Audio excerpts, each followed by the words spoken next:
আল্লাহর নবীর আমানত হযরত আলীর কাছে বুঝাইয়া নবীজি বের হয়ে যাবেন।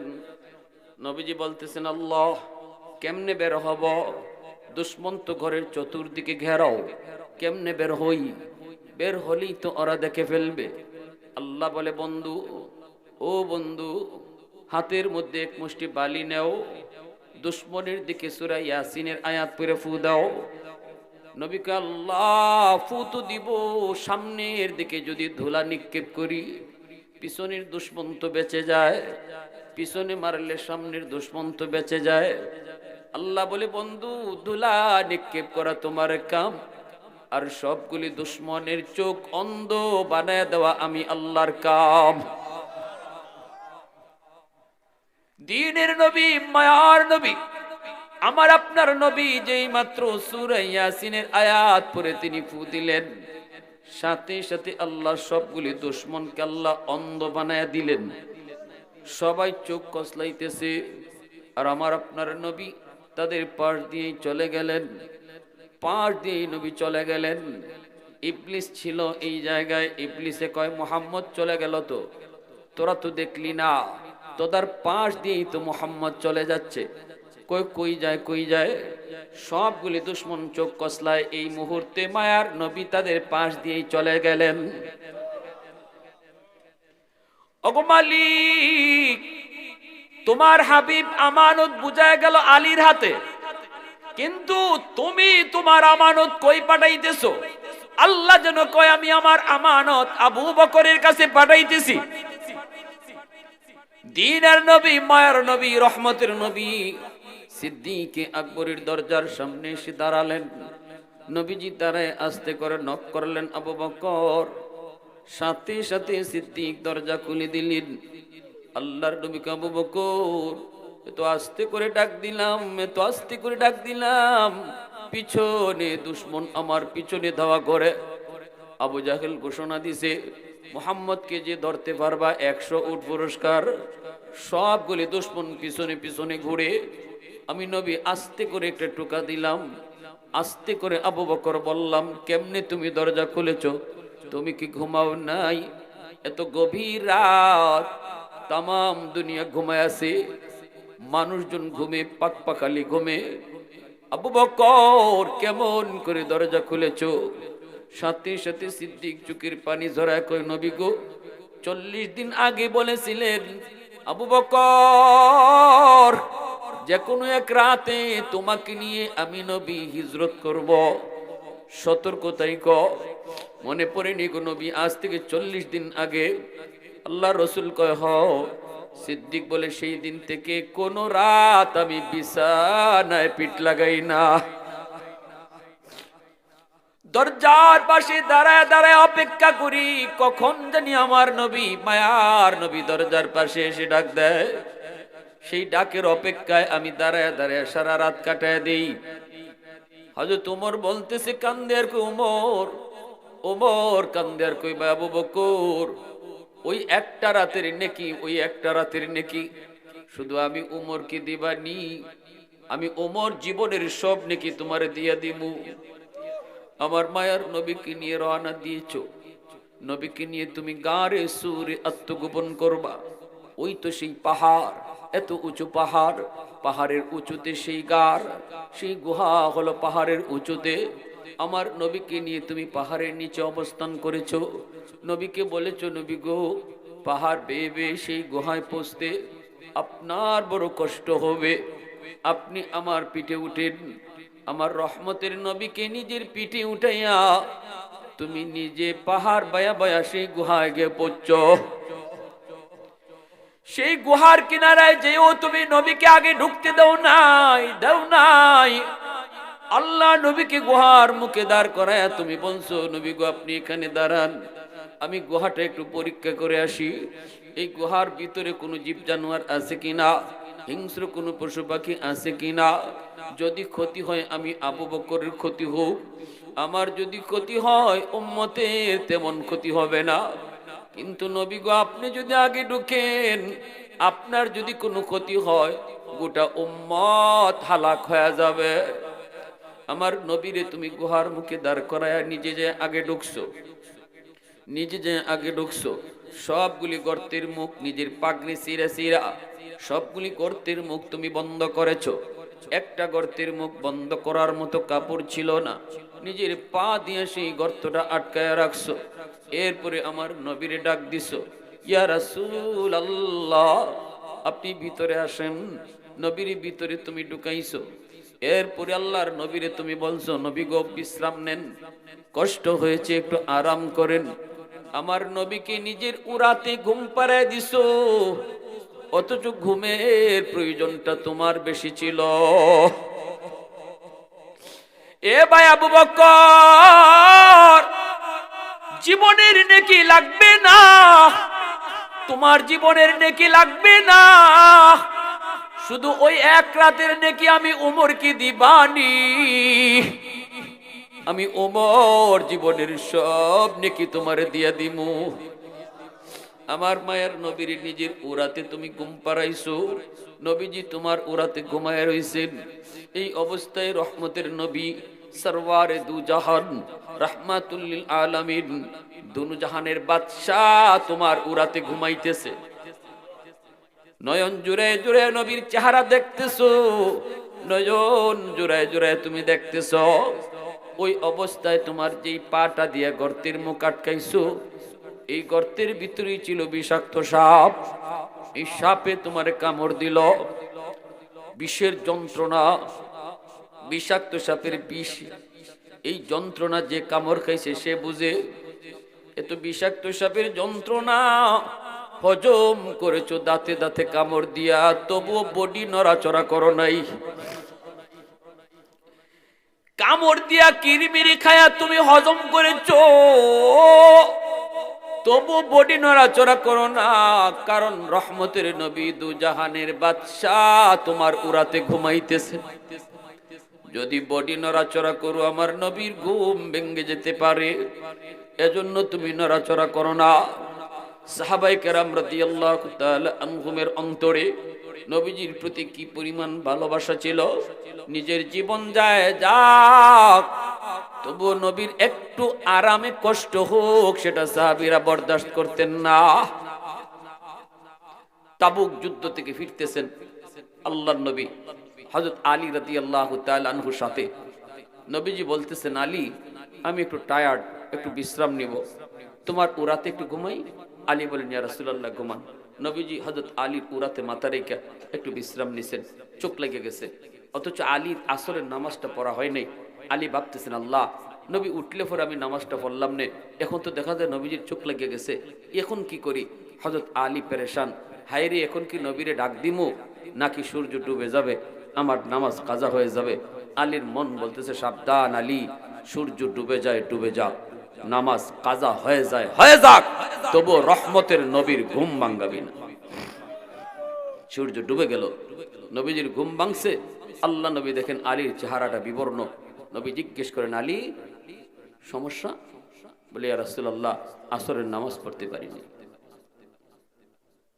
আমার ভাইয়েরা বন্ধুরা যুবক, আল্লাহর নবী বলেন, আলী রে আমার কেন তুই ডাক দিলি না?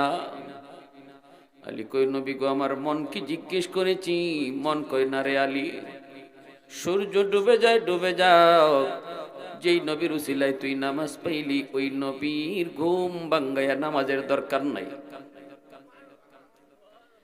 ওগো নবীজি, না না, আপনার ঘুম ভাঙ্গালে কষ্ট হবে, এজন্য আমার মন রাজি হয় নাই। সূর্য ডুবে গেছে ডুবে গেছে, সূর্য ডুবে গেছে, কাজা হয়ে গেছে। আল্লাহর নবী রহমতের নবী মায়ার নবী আলীর চেহারার দিকে তাকায় দেখেন বড় পেরেশান। হবেই তো। নবী বলছেন, মাল ইমান ইয়া রাসূলুল্লাহ, ইযা সাররাতকা হাসানাতুকা ওয়া ইযা সাআতকা সাইয়্যাতুকা ফাআনতা মুমিন। আল্লাহর নবী বলেন, উম্মতের দল, ইমান আছে কি নাই তুমি কেমনে বুঝবা? যদি কোনো গুনাহ হয়ে যায় তাহলে তোমার অন্তরে পেরেশানি লাগবে, বুঝবা তোমার অন্তরে ইমান আছে। আর যদি গুনাহ হওয়ার পরেও তোমার অন্তরে পেরেশানি না লাগে, বুঝবা ইমান নাই। কাজা হয়ে গেছে নামাজ, ফজরের নামাজ পড়তে পারো নাই, ঘুমের সাগরে বিভোর, জাগতে পারো নাই, অসুবিধা নাই, হইতে পারে এমন, কিন্তু ঘুম ভাঙ্গার পর যদি তোমার অন্তরে পেরেশানি লাগে, তাহলে নবী কয় বুঝবা ঈমান আছে। আর যদি তোমার অন্তরে কোনো পেরেশানি না লাগে, আগের মতোই তুমি যেই সেই বিন্দু পরিমাণ গুনাহ হইলেও তোমার অন্তরে পেরেশানি না লাগে, রাসূল কয় ঈমানের স্কেল বলে তোমার ঈমান নাই, স্কেল বলে ঈমান নাই। আলী রাদিয়াল্লাহু তাআলা আনহুর পেরেশানি লাগলো, লাগবেই তো, ইনি তো নামাজের পাগল। আলী তো কেমন নামাজের পাগল, আলীর পায়ের মধ্যে তীর বিদ্ধ হয়েছে, এই তীর তো খোলা যায় না। আল্লাহ বলতেছে বন্ধু আলীর তীর এমনে খুলতে পারবা না, আলীরে কও নামাজে দাঁড়াইতো, নামাজে দাঁড়াইলে পরে আলী দিন দুনিয়ার খবর থাকে না। তীর যদি খুলতে হয় আলীকে বলো নামাজে দাঁড়াইতো, আলী নামাজে দাঁড়ান, টান্না গুস্ত সিরা তীর বের করে ফেলা হয়, অথচ আলীর খবর নাই।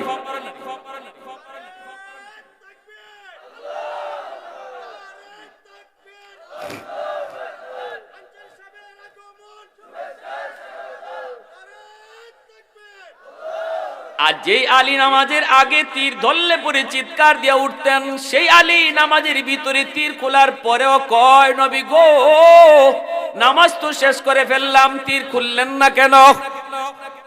সুবহানাল্লাহ, জোরে কোন। আল্লাহ নবী কয় আলী নিজের পায়ের দিকে তাকায় দেখ, রক্ত ঝরে, তোর খবর ছিল না। এত নামাজের পাগল আলী, সেই আলীর আসরের নামাজ কাজা হয়ে গেল, চেহারা তো বিবর্ণ হবেই। আল্লাহ নবী রহমতের নবী সাথে সাথে হাত দুইটা আসমানের দিকে বাড়ায় বলতেছে আল্লাহ ও মালিক, তোমার সূর্য ডুবে গেছে, সূর্য তোমার ইচ্ছায় তোমার আদেশ ছাড়া ডুবে না গো আল্লাহ, তোমার আদেশে সূর্য উঠে, তোমার আদেশে সূর্য ডুবে। আজকে তোমার সূর্য ডুবে গেল, অথচ আমার আলী তোমার বন্ধুর একটু আরামের জন্য তার নামাজটা কাজা হয়েছে, সূর্য ডুবে গেছে। আল্লাহ আলী নিজে নিজে নামাজ কাজা করে নাই, কাজা করেছে তোমার বন্ধুর একটু আরামের জন্য। যদি এমনই হয়, হাত দুইটা বাড়ায় দিছি মালিক, এই হাত আসমানের উপরে থাকতে থাকতে ডুবন্ত সূর্য আবার তুমি আকাশে উঠাও।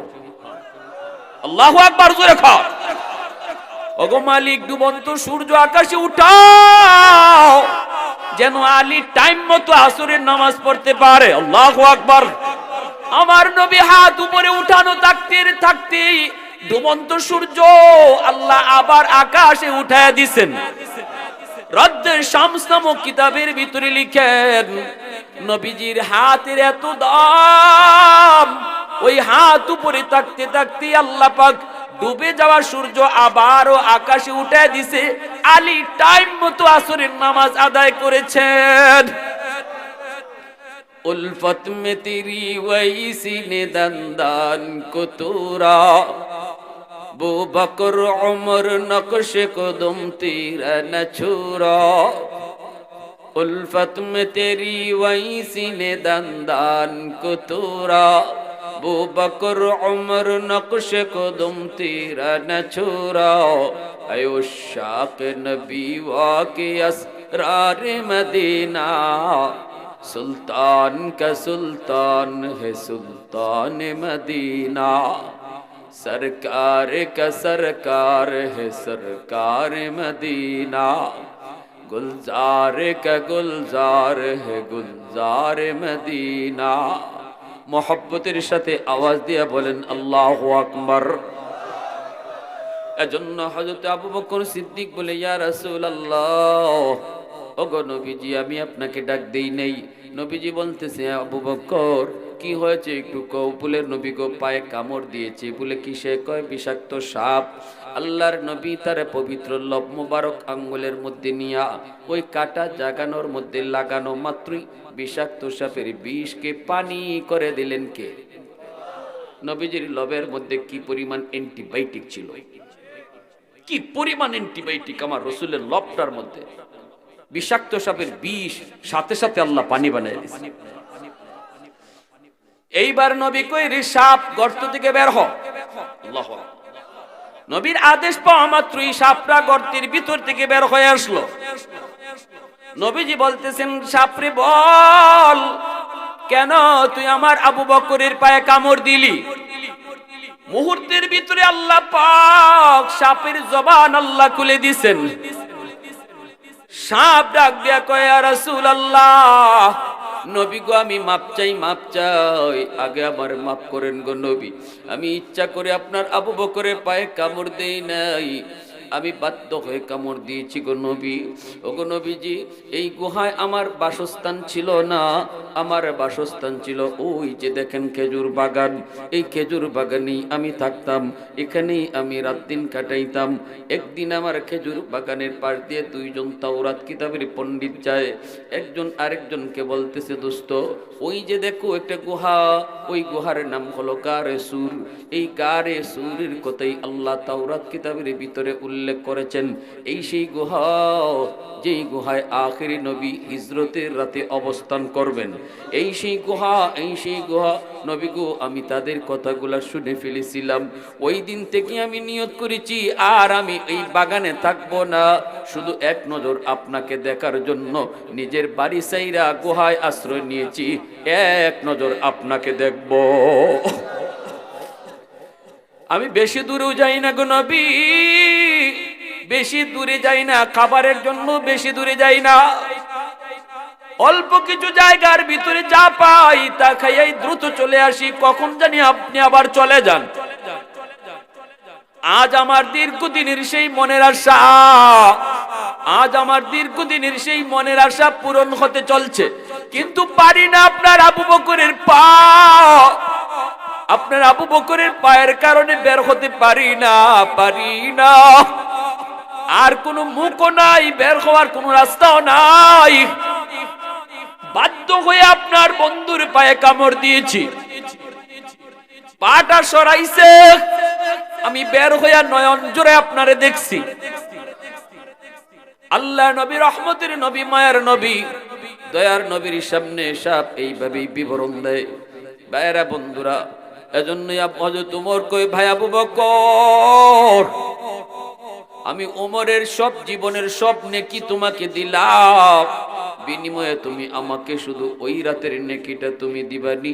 ওই একটা রাতের নেকি যদি দেও, আমি ওমর জীবনের নেকি দিয়ে দিব। এই কথা বলেন আর ওমর কান্দেন আর কান্দেন, কান্দেন আর কান্দেন। সিদ্দিক বলতেছে, ভাই ওমর, আমি নিজেও তো জানি না এই রাতে আমার কি পরিমাণ নেকি হয়েছে, চলো আমরা নবীজির কাছে যাই, আল্লাহর নবীর কাছে যাই, একটু জানি ওই হিজরতের রাত আমি আবু বকরের কি পরিমাণ নেকি হয়েছে, আগে জানি, তারপরে বদলা বদলি করি। দুজন চলে আসলেন আল্লাহর নবীর কাছে। আল্লাহর নবীর কাছে সেই নবীজিকে সালাম জানালেন। নবীজি বলতেছেন, কি ব্যাপার? দুজন একসাথে, দুজন হলো মায়ার নবীর শ্বশুর। নবীজি দুজন মায়ার নবীর কি? আবু বকর নবীজির শ্বশুর, উমর নবীর শ্বশুর, উসমান হলেন নবীর জামাই, আলীও নবীর জামাই, জানেন তো? হ্যাঁ, আবু বকর সিদ্দিক নবীজির শ্বশুর, আল্লাহ নবীর পবিত্র বিবি আম্মা জান আয়েশা সিদ্দিকা রাদিয়াল্লাহু তাআলা আনহা, আকবরের মেয়ে, সিদ্দিক আকবরের খুব মহব্বতের, খুব মায়ার নবীজির পবিত্র বিবিগণের ভিতরে একমাত্র আম্মা জান আয়েশা, তিনি ছিলেন অবিবাহিতা। আর যতজন বিবি সবাই ছিলেন বিবাহিতা। আগে একটা দুইটা বিবাহ হয়েছে, এরপরে নবীর কাছে বিয়ে হয়েছে। একমাত্র আম্মা জান আয়েশা সিদ্দিকা, তিনি ছিলেন অবিবাহিতা, তিনি নবীর কাছে প্রথম বিবাহ এবং শেষ। এত মায়া নবীজি করতেন, মাঝে মাঝে এত মায়ার মধ্যেও মাঝে মাঝে টুকটাক বাজাবাজি ওইতো না, স্বামী স্ত্রীর ভিতরে টুকটাক বাজাবাজি ওই বই। এই জন্যই আল্লাহ পাক রব্বুল আলামিন নবীকে আমাদের মতোই মানুষের মধ্য থেকে নবী বানাইছেন। ফেরেশতা আল্লাহ নবী বানান নাই। ফেরেশতা যদি আল্লাহ নবী বানায়া পাঠাইতেন, তাহলে বিয়া শাদী ফেরেশতার জীবনে নাই। নবীর জীবনে আমরা বিয়া শাদী পাইতাম না, নবীর জীবনে খাওয়াত পাইতাম না, নবীর জীবনে ঘুম পাইতাম না, নবীর জীবনে ব্যবসা বাণিজ্য পাইতাম না। এজন্য আল্লাহ পাক কয়, লাকাদ মান্নাল্লাহু আলাল মুমিনিন ইয বাসা ফীহিম রাসূলা, আমার রাসূলকে তোমাদের মধ্য থেকেই তোমাদের মাঝে আমি আল্লাহ পাঠাইছি, এটা হলো তোমাদের জন্য সবচেয়ে বড় নিয়ামত, সবচেয়ে বড় নিয়ামত। ব্যবসায়ী তুমি হও, ব্যবসায় তুমি নবীর আদর্শ খুঁজে পাইবা। বিয়া শাদী করতে চাও যুবক, নবীর জীবনেও তুমি বিয়া শাদী পাইবা, সেখান থেকেও তুমি আদর্শ নেও। কারণ নবী তোমার আমার মতোই মানুষ, এজন্য মানুষের খাসলত বৈশিষ্ট্য যা আছে নবীর মাঝেও তা আছে, ঠিক না? ফেরেশতা যদি আল্লাহ পাঠাইতো তাহলে আমরা পাইতাম কই? খাইমু কেমনে, ঘুমাইমু কেমনে? কারণ ফেরেশতাদের খাওয়ানো লাগে না, ঘুমও লাগে না, ঠিক কিনা? হ্যাঁ, টুকটাক বাজাবাজি হইছে নবীজির পবিত্র বিবিগণের মধ্যে। আল্লাহ নবীর এত ভালোবাসা, এত মহব্বত স্ত্রীর সাথে, এরপরও মান অভিমান হইছে। কারণ মানুষ তো, আমাদেরকে তো শিখাই যেতে হইব, আমাদের মধ্যে আমাদের স্বামী স্ত্রীর ভিতরে একটু টুকটাক ঝগড়া বাজাবাজি মান অভিমান ওইতে পারে। ওইলে কিতা করণ, লাডি লবণ, গরু ফিডানির লাডি, আর নাকি একবারে গুসার সুটে সদ্য গোষ্ঠী, একবারে সদ্য গোষ্ঠীটা খালি কয় তালাক দিতে দিতে দিতে দিতে তোর নানি দাদির সহ তালাক। এমন আসেনি না নাই? দিতে দিতে এরপরে কয় হুজুর আমার হুশ আসিল না, হুজুর কিতাতে কইছি মনে নাই। তালাক কিতা মানুষে আইসা আইসা দেয়, তালাক তো গুসার ছুটোই দেয়।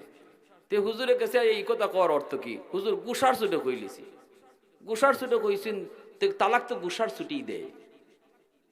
তিনটা কইলিছেন, আর কোনো মাফ নাই, আর কোনো সুযোগ নাই। অতই যদি আপনার কি থাকে, মানে বুদ্ধি থাকে, অতই যদি আপনার ব্রেইনে হুশ থাকে, তাহলে অন্তত একটা দিয়া থামে যান গা। এও যদি না পারেন দুইটাতে থামে যান গা, তিনও যায়েন না, ঠিক কিনা জোর? এখন তাও কিছুটা সুযোগ থাকে। তিনটা, চারটা, পাঁচটা, 10টা, তোর নানি রে, তোর দাদি রে, তোর সদ্য গোষ্ঠী রে, এরপরে আইন হুজুরে ফাউ ধরে শেষ করবার লাগে। জি না, অত সোজা নেই, তো ডং না, বিয়াও ডং না, তালাকও ডং না, ঠিক কিনা জোর? এখন দুইটা এমনি এমনি হয়ে যায়, সহজ করে দিছে আল্লাহ, এমনি হয়ে যায়। এত পর্যায়ে তালাকের বিষয়টা হলো দেয়ালে পিঠ লাগিয়ে গেছে আপনার, আর কোনো সুযোগ নাই। সবে মিললে চেষ্টা করছেন, দুই পক্ষের লোকে বইয়া চেষ্টা করছে, এর পরও পারে না, সংসার আগুন হয়ে গেছে গিয়া। এই অবস্থার মধ্যে আর কোনো সুযোগ নাই, শরীয়তে তখন একটা পথ রাখছে তালাকে। আল্লাহ এর পরেও কয়, রসুল জানায় দিছে, কয়ে দাও রসুল, বন্ধু কও তালাকটা আমি আল্লাহ হালাল করছি ঠিক, কিন্তু এই তালাক শব্দটা, তালাক হালালের ভিতরে সবচেয়ে নিকৃষ্টতম হালাল জিনিস। আল্লাহর আরশটা পর্যন্ত কাঁপে ওঠে যখন কেউ তালাক শব্দটা মুখ দিয়ে বের করে। এটা আল্লাহ বৈধ করছে, কিন্তু আল্লাহর কাছে খুব না পছন্দের। আল্লাহ বলে আমার কাছে খুব না পছন্দের। কেন আল্লাহ পছন্দ করে না? এটার আল্লাহ হালাল করলো কেন? কয় একমাত্র কারণ, যখন আর কোনো উপায় নাই তখন তো একটা বিধি ব্যবস্থা রাখতে হইব। কিন্তু আমরা রইছি কিতা, তরকারিত কার লাগি লবণ বেশি হইলো, নে তোরে তালাক। ভাত কার লাগি দেরি হইলো, তুই কার লাগি আমারে না জিগায় বেরিলে, আমারে না জিগায় কেন এখানে গেলে, টুকটাক সন্দেহ মনের ভিতরে আসছে, মাইরে বইছি। এরপরে কান্দাকাটি, বাচ্চার চিন্তা লইয়া, এই লইয়া সেই লইয়া। আল্লাহ রাসূল সাল্লাল্লাহু আলাইহি ওয়াসাল্লাম আর আম্মাজান আয়েশার মধ্যে একটু দ্বন্দ্ব লাগছে। নবীজি বলতেছেন, আয়েশা তুমি ঠিক না আমি ঠিক, এবার আসো একটু কৌছেন আমি কি অযৌক্তিক কইলাম? আম্মাজান কইতেছে, জি না আমি ঠিক, আপনার কথা হইছে না। রসুল কয়, না আমারটা হইছে, তোমারটা হইছে না। এখন দুইজনেই, একজনে কয় আমি ঠিক, আর একজনে কয় আমি ঠিক। আল্লাহ রসুল কয়, এক কাম করো, বিচারক ডাকি, দেখি কেডা ঠিক। আম্মাজান বলতেছে, ঠিক আছে আপনি ডাকুন। তা আল্লাহ রসুল বলতেছে, কারে ডাকতাম? আপনার যারে মনসা তারে ডাকুন। আল্লাহ রসুল কয়, তোমার আব্বারে ডাকি। বিচারক কারে? তিনি কে? আবু বকর সিদ্দিক রাদিয়াল্লাহু তাআলা আনহু। রসুল কয়, তোমার আব্বারই ডাকি। তখন আম্মাজান খুশি, কয় ঠিক আছে আব্বারে ডাকুন। কারণ এটা তো খুশির কথা, ওই বাপে তাই মেয়ের পক্ষে লইবই, এটা তো মেয়ের স্বাভাবিক ধারণা, এটা আমার আব্বা তো আমার পক্ষই লইব, ঠিক কিনা? কিন্তু খুশি হওয়ার কথা। আল্লাহ রসুল সিদ্দিক আকবরকে খবর দিয়েছেন। আবু বকর সিদ্দিক আইছেন, নবীজি বলতেছেন, আবু বকর একটা বিচার, আমরা দুইজনের মাঝে একটু সমস্যা হয়েছে, রায় দিবা তুমি। সিদ্দিক আকবর তো এমনিতেই মাথা গরম হয়ে গেছি, কয় কিতা আমার জি রসুলের সাথে লাগাই দিছে, আর কয় আবার বিচার আমি করতাম, কিন্তু চুপচাপ। রসুল তো এখানে সামনে, কোনো কথা নাই, চুপ দাঁড়ায় রয়েছেন। আল্লাহ রসুলকে আবু বকর সঠিক বিচার করবাই, চুপ এখানে দাঁড়াই থাকবা, কারো মুখ চিহ্নে কথা কইবাই না, কারো মুখ চিহ্নে রায় দিবার না। বিচারকের এক নম্বর দায়িত্ব হইল অপরাধীর পরিচয় শুধু অপরাধী হিসেবে চিনবে, কোনো বিচারক অপরাধীর মুখ চিহ্নে কথা কইব না, ঠিক কিনা? এ কোন গোষ্ঠীর লোক, এ কার ভাই, এ কার ফুলা, এ কোন নেতা, এ কোন ফেতা, এগুলা কোনো বিচারকে এগুলা ধরব না, এগুলা খেয়াল রাখতে পারবে না। এগুলা মাথায় রাখলে বিচারক হতেই পারে না। কিয়ামতের ময়দানে আল্লাহর আদালতে কেঞ্চি দিয়া, জাহান্নামের কেঞ্চি দিয়ে আল্লাহ জিহ্বা কাটবো। সাধারণ মানুষের বিচার হবে একবার, বিচারকদের বিচার হবে দুইবার। সমাজে যারা বিচার আচার করছো, আসো আমি আল্লাহর সামনে দাঁড়াও। একটা অতিরিক্ত মেধা দিছিলাম আমি আল্লাহ তোমাকে, বিচার করার যোগ্যতা সবার ছিল না, আমি আল্লাহ তোমাকে এই নিয়ামতটা দিছিলাম, কোন পথে কাটাইছো এই নিয়ামত, কোন পথে ব্যয় করছো, হিসাব দাও। কেমনে রায়টা দিছিল একটু বুঝাই যাও আমি আল্লাহরে। দুনিয়ার মানুষে বুঝ দিয়ে লাইতে পারবা, কারণ মেম্বার তোমার পক্ষে, চেয়ারম্যান তোমার পক্ষে, এমপিও তোমার পকেটে, তুমি যা কইবা তা। কিন্তু আল্লাহর আদালতে বিচার আরেকবার করতে হইব, ঠিক কিনা? আর যদি সঠিক বিচার করেন, অপরাধীর পরিচয় একটাই, সে অপরাধী। চোরের পরিচয় সে চোর, ডাকাতের পরিচয় সে ডাকাত, এটাই তার পরিচয়, আর কোনো পরিচয় তার নাই। এই মাইন্ড নিয়ে যদি বিচার করো, কিয়ামতের ময়দানে আল্লাহর নবী বলেছেন তোমাকে আল্লাহ আরশের ছায়ার নিচে মেহমান বানায় রাখবে। সাবাতু ইউজিল্লুহুমুল্লাহু ফি জিল্লিহি ইয়াওমা লা জিল্লা ইল্লা জিল্লুহু ইমামুন আদিল। এক নম্বরে আল্লাহ কইছে সমাজের ন্যায় বিচারক, কাজী বলো, সরকার বলো, যারা সঠিক বিচার করত তাদেরকে আল্লাহ হাসরের মাঠে আরশের ছায়ার নিচে মেহমান বানাবে।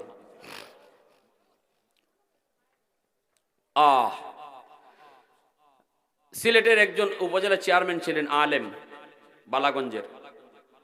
আমি তখন সিলেটে একটা আলিয়া মাদ্রাসায় পড়ি, কই মাদ্রাসা থেকে আলিয়া মাদ্রাসা দাখিল পরীক্ষা দিতে গেছি। তিনি আলেম, দারুল উলুম দেওবন্দের আলেম, আবার উপজেলা চেয়ারম্যান, সারা জীবন উপজেলা চেয়ারম্যানই করে গেছেন। বিচার ব্যবস্থা তার দেখছি আমি ছাত্র জমানায়। যতগুলো ইউনিয়ন চেয়ারম্যান ছিল সমস্ত চেয়ারম্যানের স্টেটমেন্ট শেষ, সবার কথাবার্তা শেষ। এরপরে উনি উঠ্টিয়া কোরআনের আয়াত আর নবীর একখান হাদিস পড়িয়া এক সুটে, কোনো স্টপেজ নাই, এক সুটে বক্তব্য দিয়েই বিচার ফিনিশ দিয়ে দিত। মাঝখানে আর কোনো কথা কওয়ার সুযোগ কার থাকতো না, এবং এক বাক্যে সবাই মেনে নিত। সঠিক বিচার করে গেছে আল্লাহর বান্দা। নামাজের মধ্যে সেজদার হালতে তার মরণ হয়েছে। কি ভাই? আর আজকে আমরা সমাজে টেকা খাই ও বিচার রায় ঘুরাইলাই। আরে আল্লাহ রে, 500 টাকা দিলে বিচারে রায় ঘুরে যায়। হ্যাঁ, কেউ একটা বিড়ি খাওয়াইলেও ঘুরে যায়। এমন বিড়ি গুরু আছে, বিড়ি খাওয়াইয়া যদি একটা ফয়ান ধরে দিও কালকে, অসুবিধা নেই, দিছে 500। পরের দিন মিটিং এ বইয়া দেখা যায় বিচার উল্টা মাতে। এটা কয় চাচা ফাঁসে, কেমনে কইতো 500 যে দিলাম রাত্রে, এটা কেমনে কয় তো মানুষের সামনে? কয় চাচা ফাঁসে। চাচা কয় কি করবো তোর ফাঁসে, ঠেলায় নেগা 10-এ। তার মানে 500 দেওয়ার পরে আবার দিয়া গেছে 1000। তে ফাঁসের কথা কইব না 10-এর কথা কইব? ওই কইব কয় কি করবো তোর ফাঁসে, ঠেলায় নে তো 10-এ। রেডি থাকো, ফিটো তেল দিয়ে কবরে যাইও, ফিটো তেল দিয়ে কবরে যাইও। নামাজ রোজা সব আল্লাহ আটক করে দিব। শুধু একটা অন্যায় বিচার করার কারণে জীবনের সব নামাজ রোজা আল্লাহ আটক করে দিব। এটা মানুষের হক, হক্কুলিবাদ, এটা আল্লাহ মাপ দিবে না। দুর্বল দিকে তার উপরে তুমি বিচারটা চাপাইয়া দিছো। রেডি থেকো জীবনে নামাজ রোজা লইয়া। আল্লাহ আমাদেরকে সহি বুঝদান করো, সবাই বলি আমিন। আল্লাহর কোন দিক থেকে কোন দিকে চলে গেলাম, অসুবিধা হইতেছে আপনাদের? আবু বকর সিদ্দিক আসছেন, পরে নবী বলতেছে আবু বকর তুমি কিন্তু বিচারক। এবার শূন্য কার দোষ আর কে নির্দোষ? আল্লাহ রসুল বলেন আয়েশা তুমি আগে বলবা না আমি আগে বলবো? স্টেটমেন্ট তো দেওয়া প্রয়োজন। আম্মাজান বলেন আপনি আগে বলেন, তবে যা বলবেন সত্য বলবেন। লাগাই দিয়েছেন ফেস। একটু ভিতরে জিদ আছে না? একটু জিদ আছে তো, জিদ না হইলে কি আর ইফোন তো যায়নি। একটু জিদ আছে, এই জিদের সূত্রে কথাটা একটু লাগাই দিয়েছেন বাড়তি কথা। বাড়তি কথাটা কি তা? আপনিই কোন, তবে যা কইয়েন আল্লাহ রসুলের ব্যাপারে কথাটা হইছে? আপনারা কোন না, রসুলের ব্যাপারে এই কথাটা হইছে? রসুল জীবনে মিথ্যা বলছেন? আবু জাহেল, উতবা, সাহেবা, মক্কার কাফিররা পর্যন্ত রসুলকে সত্যবাদী বলতে বাধ্য হয়েছে। আলামিন উপাধি কে দিয়েছে? কাফিররা দিয়েছে। সেই রসুলের ব্যাপারে এই কথাটা আম্মাদানের হয় নাই, আল্লাহ রসুল হজম করে লিছেন, কিন্তু আবু বকর সিদ্দিক বিচারক হজম করতে পারেন নাই। আবু বকর সিদ্দিক সাথে সাথে আর দেরি নাই, রক্ত মাথায় উঠে গেল। কয় কি আমার রসুলের ব্যাপারে আমার মেয়েটা কইল কি? দেরি নাই, যাইয়েই মেয়েকে এমন জোরে একটা চর মারলেন, এক চর খাইয়া তিনি মাটিতে ঘুরে ঘুরে মাটিতে পড়ে গেলেন। এরপরে দৌড় দিয়ে গিয়ে আল্লাহর নবীর পিছনে এইভাবে জড়ায় জোর শুরু হয়ে কাঁপতেছেন আর বলতেছেন, ইয়া রাসূলুল্লাহ, আমাকে আপনি বাঁচান। নবীজির সাথে সাথে এইভাবে হাত দিয়ে আটকাই দিয়েছেন আর বলতেছেন, আবু বকর থামো, আবু বকর থামো, আবু বকর থামো। সিদ্দিক আকবর থেমে গেলেন। নবীজি এইবার আম্মাজানকে এইভাবে পিছনে নিয়ে আটক করলেন, এইভাবে ঘুমটা দিয়ে রাখলেন, নবীজি আড়াল করে রাখলেন আর বলতেছেন, আবু বকর রে, এরে আবু বকর, বিচার করতে আনছি, মারতে আনি নাই। তোমারে বিচার করতে আনছি, মারতে আনি নাই, হাত উঠাইছো কেন? আমরা হইলে কইতাম আরো মারো, ঠিক না? আমরা হইলে তো কইতাম এখন ইন্দিয়াই সকল লাগে কি বাজাও। কিন্তু আল্লাহ নবী আবু বকর, মারতে আনি নাই, বিচার করতে আনছি, হাত উঠাইছো কেন? বিচার লাগতো না তোমার, ঘর থেকে বের হও। আল্লাহ নবী ঘর থেকে বের করে দিছেন। আবু বকর সিদ্দিক তিনি ঘর থেকে বের হইয়া বাহিরে গিয়ে দাঁড়ায় রইছেন, শরীর কাঁপতেছে এখন। আল্লাহর নবী এবার আস্তে করে নিজে পিছটা দিয়ে আম্মাজানের দিকে তাকায়া বুকের সাথে বুক মিলাইয়া কপালে চুমু খায়া নবী হাসতেছে। আল্লাহ নবী কয়, আয়েশা, আজ যদি আমি না থাকতাম তোমার উপায় কি হইতো? আম্মাজান সাথে সাথে নবীর বুকে মাথাটা রাইখা মুস্কি হাসে আর বলতেছে, ইয়া রাসূলুল্লাহ, মাপ চাই গো নবী, আমাকে মাফ করেন, আমি ভুল করেছি। দুজনে হাসতেছেন আর আবু বকর সিদ্দিক হাসি শূন্য আবার ঘরে ঢুকিয়া কইলে, কেমন বিচার? আমার আনসুই আর ওখান থেকে দুজনে আসুন। এই যে আল্লাহ নবী তার ঘরের পরিবেশটা আমাদেরকে শিখাইলেন, বুঝাইলেন, যুবক মনে রাখো, তোমার বিবি তোমার ঘরে একদম মজলুম, দুর্বল মানুষ, অসহায় মানুষ। ঘরের মধ্যে তোমার স্ত্রীটা বড় দুর্বল, কারণ বিয়ে শাদী হওয়ার পর সে তার সঙ্গে তার বাড়ির কাউকে সাথে আনে নাই, ভাই তার সাথে আসে নাই, বোন তার সাথে আসে নাই। ছোট্ট থেকে বড় হয়েছে যেই মেয়েটা তার বাপ মার কাছে, ভাই বোন আদর পেয়ে, মহব্বত আর ভালোবাসা পেয়ে, সবার ভালোবাসা মহব্বত পেয়ে যেই মেয়েটা বড় হলো যেই পরিবেশে, হঠাৎ করে উপযুক্ত হওয়ার পর বিয়ের ডাক আসলো, স্বামীর হাত ধরে চলে আসলো। জীবনের জন্য মা, জীবনের জন্য বাবা, ভাই বোনকে পর বানায়া, স্বামীর ঘরের মানুষগুলাকে আপন বানায়া সে একা একা চলে আসছে। স্বামীর হাত ধরে চলে আসলো রে যুবক। এই ঘরে তার আপন বলতে কেউ নাই, শুধুমাত্র স্বামী। এই ঘরের মানুষগুলা কেমন সে জানে না, শ্বশুরের মেজাজ কেমন তাও জানে না, শাশুড়ির মেজাজ কেমন তাও জানে না, ননদের মেজাজ কেমন জানে না, দেবরের মেজাজ কেমন তাও জানে না। তুমি স্বামী যদি তারে বুক ভরা ভালোবাসা না দাও, এই অচেনা অজানা জায়গার মধ্যে সে কেমন করে থাকবে? কারণ এই পরিবেশে তো সে বড় হয় নাই, বড় হয়েছে যেই পরিবেশে, ওই পরিবেশটাকে জীবনের জন্য পর বানায়া দিছে। তুমি স্বামী যদি তারে বুক ভরা ভালোবাসা না দাও, মানসিক ভাবে যদি টর্চারিং করো, শারীরিক ভাবে যদি টর্চারিং করো, আল্লাহর বান্দি কারো কাছে এই অভিযোগ দিবে না, বিচার কারো কাছে দিবে না, কারণ এখানে কেউ তার নিজের লোক না, সবাই হলো তোমার লোক। এজন্য ফোন কইরাও মাঝে মাঝে মারকে জানায় না, বাবাকে জানায় না, কারণ বাবাকে জানাইলে বাবায় কষ্ট পাবে, মাকে জানাইলে মায় কষ্ট পাবে। না না, এত নির্যাতন, মানসিক টর্চার সবকিছু নিজে নিজে হজম করে নে। পাকের ঘরে যায় চোখের পানি ফালায়, বাথরুমের ভিতরে যায় চোখের পানি ফালায়, তবু বাবাকে কয় না, মারে কয় না। ওই চোখের পানির ফুটাটা এত গরম, এত গরম, আল্লাহর জমিন বরদাস্ত করে না, আল্লাহর জমিন বরদাস্ত করে না। নবী কয় প্রতিটা পানির ফুটা আল্লাহর আদালতের ফাইলে গিয়া মামলা হইয়া জমা হয়। সালাসাতুন দাওয়াতুম মুস্তাজাবাতুন লা শাক্কা ফীহ দাওয়াতুল মাজলুম।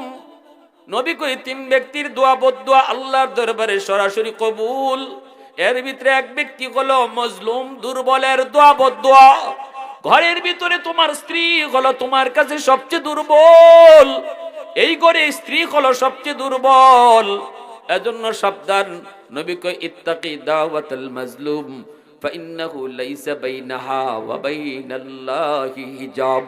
সাবধান, দুর্বল মানুষের আহাজারি থেকে নিজেরে বাঁচাইও।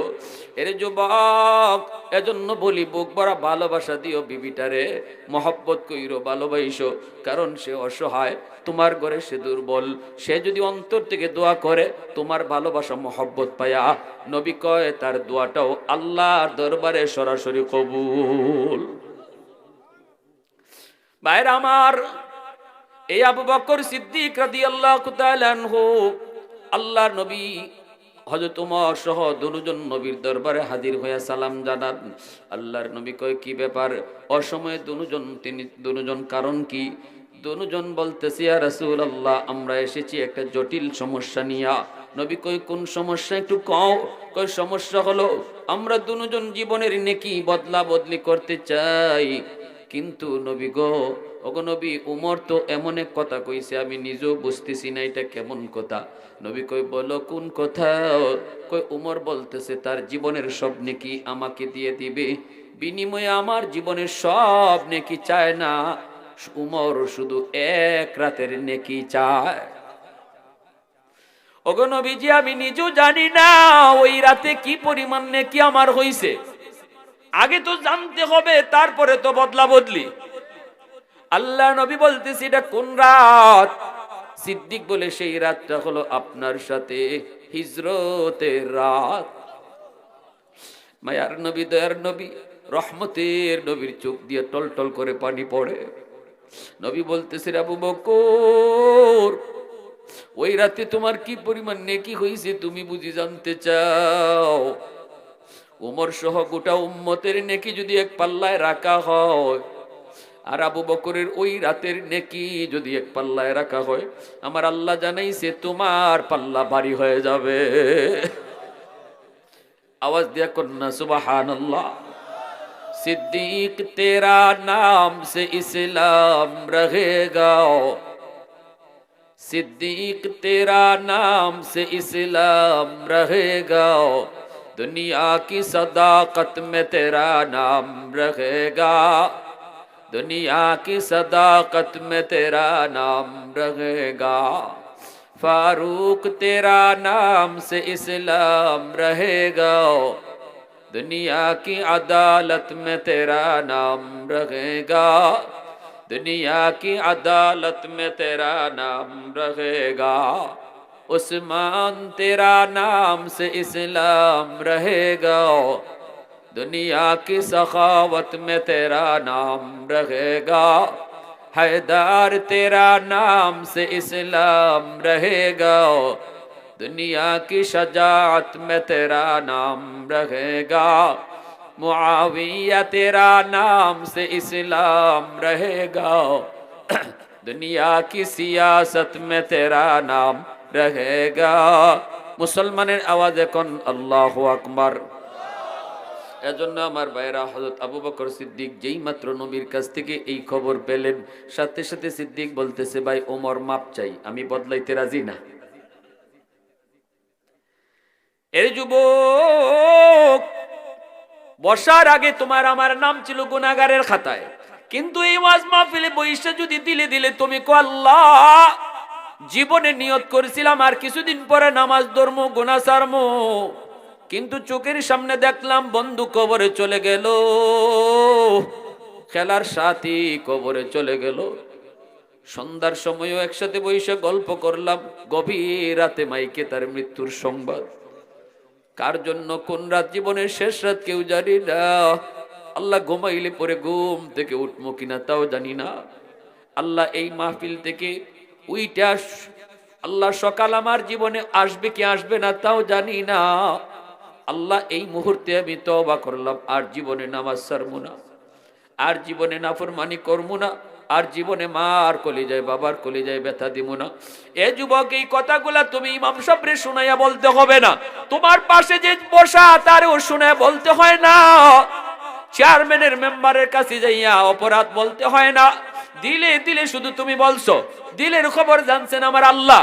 বসার আগে নাম ছিল গুনাহগারের খাতায়, দিলে দিলে তওবা করার পর পরই আল্লাহ নাম কাইটা উঠায় দিব ওলির খাতায়।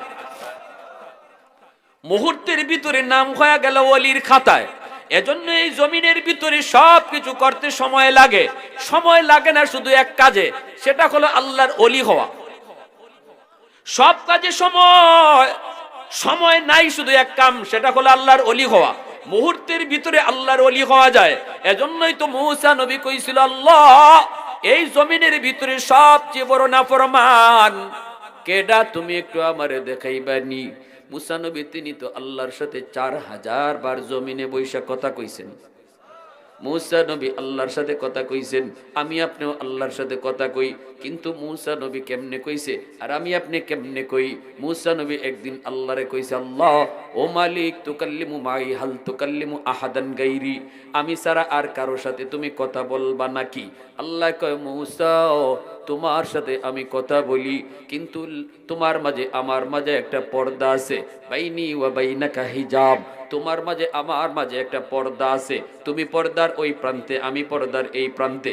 কিন্তু সায়াতি উম্মাতুন, ভবিষ্যতে এমন একটা উম্মত জমিনে আসতেছে রে মূসা, যেই উম্মতের সাথে আমি আল্লাহ কথা বলবো, অথচ তাদের মাঝে আমার মাঝে কোনো পর্দা থাকবে না। লাইসা বাইনি ওয়া বাইনাহুম হিজাব। মূসা নবীকে আল্লাহ, এরা কোন উম্মত? আল্লাহ কয়, উম্মতে মুহাম্মদ, উম্মতে আহমদ, এদের সাথে আমি আল্লাহ কথা বলবো, মাঝখানে কোনো পর্দা থাকবে না। আল্লাহর নবী মূসা জিগায়, মালিক কেমনে কথা কইব এরা? আমি তো তুর পাহাড়ে আইসা কথা কই, এরা কোন পাহাড়ে গিয়া কথা কইব?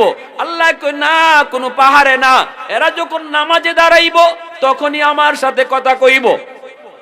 মুসাল্লি ইউনাজি রব্বা, এজন্যই নবীজি কয়, নামাজি নামাজে দাঁড়াইয়া কথা কয় কার সাথে? একটু জোরে কোন কার সাথে? মূসা নবী কয়, আল্লাহ নামাজি নামাজে তোমার সাথে কথা কয়, কিন্তু তুমি কেমনে কথা কও? আল্লাহ কয়, এরা যখন কোরআন তেলাওয়াত করব তখন আমি কথা কইমু। নামাজি আল্লাহর সাথে কথা কয়, আর কোরআন তেলাওয়াতকারীর সাথে আল্লাহ নিজে কথা কয়। আর একটু আওয়াজ দেখুন না, সুবহানাল্লাহ। বলুন তো, আজকে মুসলমানের ঘরে কোরআন তেলাওয়াত আছে? দিন যায়, মাস যায়, সপ্তাহ যায়, মুসলমানের ঘরে কোরআন তেলাওয়াত নাই। এক সময় ফজরের পরে তেলাওয়াতের আওয়াজ শোনা যাইত, মা বোনেরাও তেলাওয়াত করত, কিন্তু আজকে মুসলমানের ঘর থেকে কোরআন তেলাওয়াতের আওয়াজ আর শোনা যায় না রে যুবক। গানের আওয়াজ আর মোবাইলের আওয়াজ শোনা যায়। রহমত আর কিভাবে আসবে? কেন আমার ঘরে অশান্তি? আরে রোগ যেখানে এখানে ওষুধ দাও। অশান্তিটা তো আমার ঘর থেকে শুরু। রোগ যেখানে এখানে ওষুধ দাও। রোগ হইলো আসমানে, চিকিৎসা চলছে জমিনে। আগুন লাগছে শেরপুর, ফানি দেই ফরিদপুর, জীবনে আগুন নিব? হুজুরে ফানি পড়ার দোষ নেই তো, হুজুরে তাবিজ পড়ার দোষ নেই। হায় রে, এখন হুজুর আর হুজুর নাই। আগের হুজুররা যে হুজুর আছিল, ফু দিলেই ডাইরেক্ট অ্যাকশন। হুজুরদের দোষ নাই। আগের মানুষের ঘরে ওই কোরআনই যায় ঢুকতো, ওই ফুই যেয়ে ঢুকতো, ওই তাবিজি যেয়ে ঢুকতো। এখনের হুজুররা যে ফু দেয়, বেশ কম শুধু একটাই, ওই জমানায় মুসলমানের ঘরে কোরআন তেলাওয়াত হইতো, রহমতের দরজা খোলা থাকতো, ফু আর তাবিজ গিয়া রহমতের দরজা দিয়ে ঢুকতো। আর এই জমানায় মুসলমানের ঘরে তেলাওয়াত নাই, গান বাজনা চলে, মোবাইলের আওয়াজ হয়, রহমতের দরজা বন্ধ, গজবের দরজা খোলা। হুজুরের ফু আর ফানি ফরা গিয়ে আপনার ঘরে ঢুকতে চায়, গিয়া দেখে রহমতের দরজা বন্ধ, গজবের দরজা খোলা। রহমতের দরজা ছাড়া কোরআন ঢুকে না।